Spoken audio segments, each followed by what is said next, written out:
I can understand this system very well, why can't I do something better also, or establish something that will be similar to this, or that will just have a similar purpose and employ more people? So I looked at that. I used to get troubled with such questions. Then, of course, with the interaction with different people in the country, they would look at me as a person who is going to solve their problems. So I decided to say, okay, you people don't worry. I'll do what you want me to do. So, with his university degree in one hand and skill to start his farm, Roy Mukonda made a decision. He decided that the world of entrepreneurship through fish farming would be more fulfilling.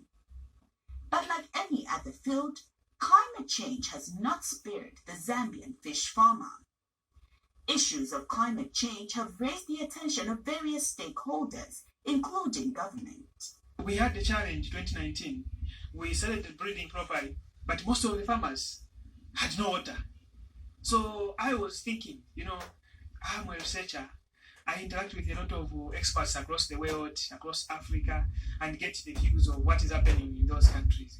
So I tried to say, okay, what can we do? This challenge of water.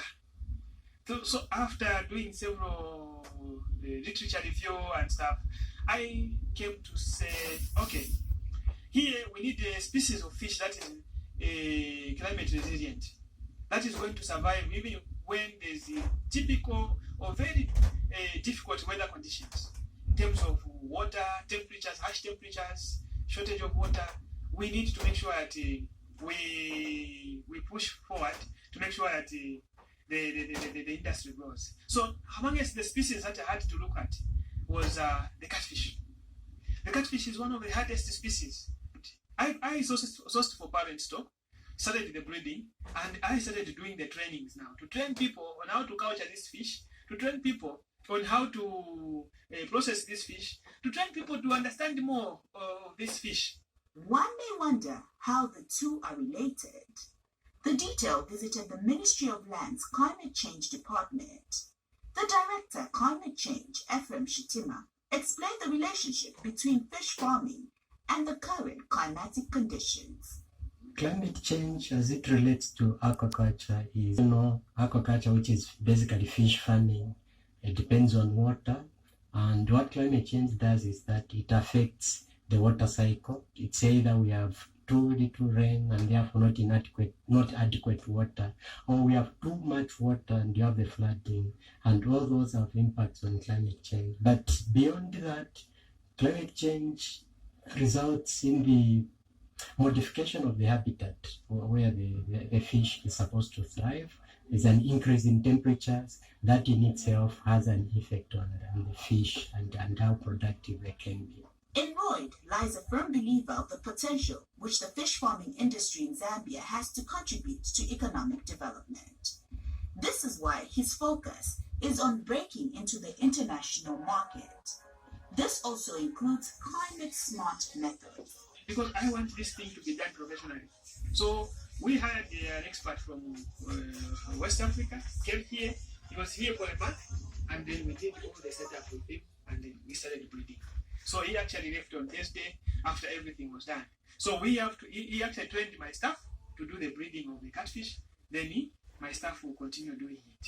Then ourselves here will continue expanding the information out there to the all corners of the country to say, this fish is good, it's easy for you, it grows very fast. The food diet is very cheap. It is not difficult to feed. Even when you don't feed it for a week, it will not give you problems because it is from the bottom. It is adaptations like this that are being encouraged by the experts in climate change. This is also in line with the preservation of the quality of fish being consumed in the country. In fact, the government as a whole has taken climate change very serious, and there are a lot of interventions that are being done by various institutions. You may wish to know that government has already put in place a policy on climate change, which addresses the interventions in all these sectors, including in fisheries, what needs to be done. And there are a number of projects that respective. I know in fisheries there are projects. There is a specific project in Northern Province, for example, that is focusing on how to make, I think that is livestock. that is livestock. But even in fisheries, we do have a lot of interventions that are focusing on addressing the challenges in these. And the good thing is that when you're addressing challenges like in the water sector, because the habitat for fisheries is in water, in a way it means you're also addressing the issues of fisheries. So it's a whole comprehensive approach to address the challenge of climate, because it is across sectors and not just one. The developments in the aquaculture industry are many. They have cheered Roy, but he is not stopping here. Getting more people on board this industry is the goal, with knowledge sharing being a key component. One thing that has helped me, even to reach where I am, is the government move. The government is very proactive when it comes to aquaculture. You know, the president, this president has been the most darling to our industry, because he has so much focus on the aquaculture industry.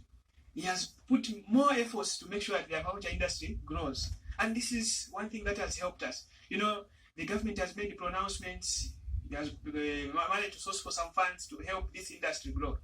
So for me, I know once the head of state, his ministers, and all other scientists in the Ministry of Livestock and Fisheries come in to say, we want to support this industry, I know that when I dedicate my time to this industry, it's going to be big. I'm going to contribute, to make a huge contribution to the nation.